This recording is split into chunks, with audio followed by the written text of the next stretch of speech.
नमस्कार। आज हम एक बहुत ही अहम मुद्दे पर उसकी तह तक जाने की कोशिश कर रहे हैं। ये मुद्दा भारत में लाखों युवाओं के भविष्य से सीधे तौर पर जुड़ा है। जी हाँ। कर्मचारी चयन आयोग मतलब एसएससी, उसके खिलाफ जो विरोध प्रदर्शन चल रहे हैं उन पर बात करेंगे। और ये चर्चा हमारे पास जो भी जानकारी, जो स्रोत उपलब्ध है, उन पर आधारित होगी। बिल्कुल। दिल्ली से पटना तक हम देख रहे हैं हजारों की संख्या में छात्र सड़कों पर है। हाँ, खबरें आ रही हैं। उनके नारों में अन्याय है, प्रक्रिया में देरी की शिकायत है, पारदर्शिता की कमी का आरोप है। ऐसा लग रहा है जैसा हमें पता चला है कि ये सिर्फ नौकरी पाने की लड़ाई नहीं रह गई है। नहीं, ये उससे कहीं आगे की बात है। ये व्यवस्था में भरोसे का सवाल बन गया है ना? सही कहा। एसएससी जो मतलब केंद्र सरकार की नौकरियों के लिए ये भर्ती परीक्षाएं करवाती है। हाँ, बहुत बड़ी संस्था है। बहुत बड़ी। लेकिन पिछले कुछ सालों से लगातार विवादों में है। कभी पेपर लीक हो जाता है। हाँ, सुना है। कभी नतीजों में बेवजह देरी, कभी तकनीकी गड़बड़ियां। और ये जो हालिया मामला है, ये जून 2025 में गरमाया। जून में क्या हुआ था? जब एसएससी सीजीएल 2023 के जो अंतिम परिणाम थे, फाइनल रिजल्ट्स, वो बिना किसी साफ सूचना के रोक दिए गए। अच्छा। और फिर उसके तुरंत बाद एसएससी जीडी कांस्टेबल 2024 के नतीजों में भी उत्तर कुंजी और नॉर्मलाइजेशन को लेकर सवाल उठने लगे। ओके। बस यहीं से छात्रों का गुस्सा भड़क उठा। तो इस पूरे घटनाक्रम को थोड़ा और विस्तार से समझते हैं।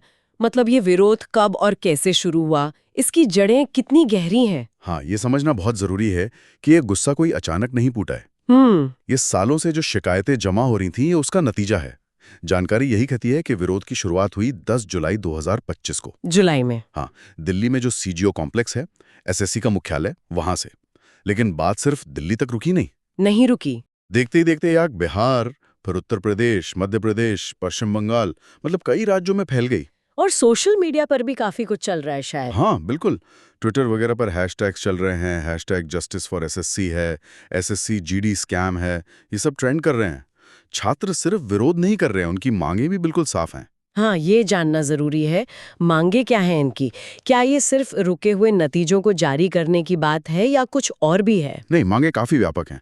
पहली और सबसे तात्कालिक मांग तो यही है कि जो सीजीएल 2023 के अंतिम परिणाम रुके हैं, वो फौरन घोषित हों। ठीक है। दूसरी, जो एसएससी जीडी 2024 के नतीजे हैं, उनका पुनर्मूल्यांकन हो, खासकर वो नॉर्मलाइजेशन प्रक्रिया को लेकर जो शक है। हाँ, ये नॉर्मलाइजेशन, ये क्या प्रक्रिया है और इसमें क्या दिक्कत बताई जा रही है? देखिए, नॉर्मलाइजेशन का मतलब होता है कि जब परीक्षा कई शिफ्ट में होती है, तो हर शिफ्ट के पेपर का कठिनाई स्तर अलग हो सकता है। तो सांख्यिकीय रूप से, स्टैटिस्टिकली, उस स्तर को बराबर किया जाता है ताकि किसी छात्र को नुकसान ना हो कि उसका पेपर मुश्किल था। अच्छा, ताकि बराबरी हो सके। हाँ, बराबरी हो सके।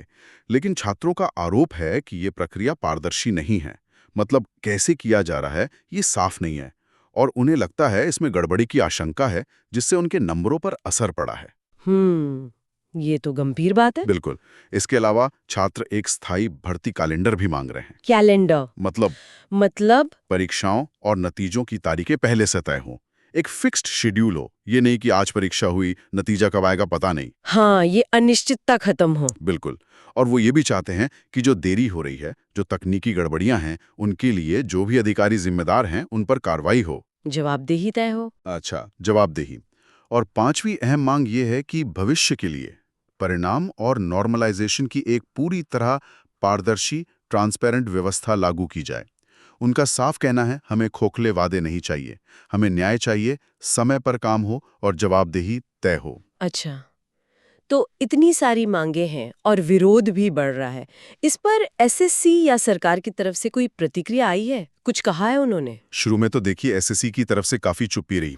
लेकिन जब दबाव बढ़ा तो जानकारी यही है कि एक बयान जारी हुआ। उसमें किसी भी बड़ी गड़बड़ी से इनकार किया गया और देरी का कारण तकनीकी दिक्कतों को बता दिया गया। तकनीकी दिक्कतें? हाँ, कार्मिक मंत्रालय ने, मतलब मिनिस्ट्री ऑफ पर्सनल ने जरूर एक समिति बनाकर मांगों पर विचार करने की बात कही है। अच्छा, एक समिति। हाँ, लेकिन अब तक कोई ठोस नतीजा सामने नहीं आया है। कोई टाइमलाइन नहीं दी है, तो छात्रों में वो बेचैनी बनी हुई है। और ये भी सुनने में आया कि मामला थोड़ा और तनावपूर्ण भी हो गया था बीच में। हाँ, हुआ था। 20 जुलाई के आसपास दिल्ली में कुछ छात्र नेताओं को हिरासत में लिए जाने की खबर आई थी। ओहो। उसके बाद तो विरोध प्रदर्शनों में और तेजी आ गई।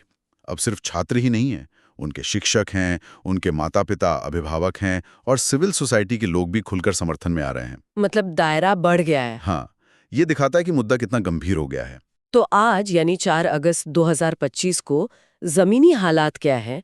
क्या कोई समाधान निकलता दिख रहा है या अभी भी वही स्थिति है? फिलहाल तो स्थिति जस की तस बनी हुई है, विरोध प्रदर्शन जारी हैं और बातचीत का रास्ता कह सकते हैं कि रुकावा सा लगता है। छात्र अपनी मांगों पर अड़े हुए हैं। उनका साफ कहना है कि जब तक कोई ठोस कार्रवाई नहीं होती, वो पीछे नहीं हटेंगे। तो उपलब्ध जानकारी के आधार पर अगर कहें तो ये सिर्फ एक विरोध प्रदर्शन नहीं है। नहीं। ये देश के युवाओं की तरफ से व्यवस्था में सुधार और न्याय की एक बहुत बुलंद आवाज है। युवा जो सरकारी नौकरियों के जरिए अपना भविष्य बनाना चाहता है, हाँ, वो व्यवस्था में पारदर्शिता, समय पर काम होना, जवाबदेही, इन सब की मांग को लेकर सड़कों पर उतरता है। तो जो संस्थाएं हैं, उन्हें कितनी तेजी से और कितनी संवेदनशीलता से प्रतिक्रिया देनी चाहिए? बहुत अहम सवाल है ये। ये सवाल सिर्फ एसएससी तक ही सीमित नहीं है, बल्कि शायद ये व्यापक प्रशासनिक सुधारों की जरूरत की तरफ भी इशारा करता है। बिल्कुल। विचार करने के लिए एक अहम बिंदु ये भी है कि क्या ऐसी स्थितियों से बचने के लिए पहले से ही कोई बेहतर संवाद का, कोई शिकायत निवारण का तंत्र स्थापित नहीं किया जा सकता, ताकि नौबत यहाँ तक आए ही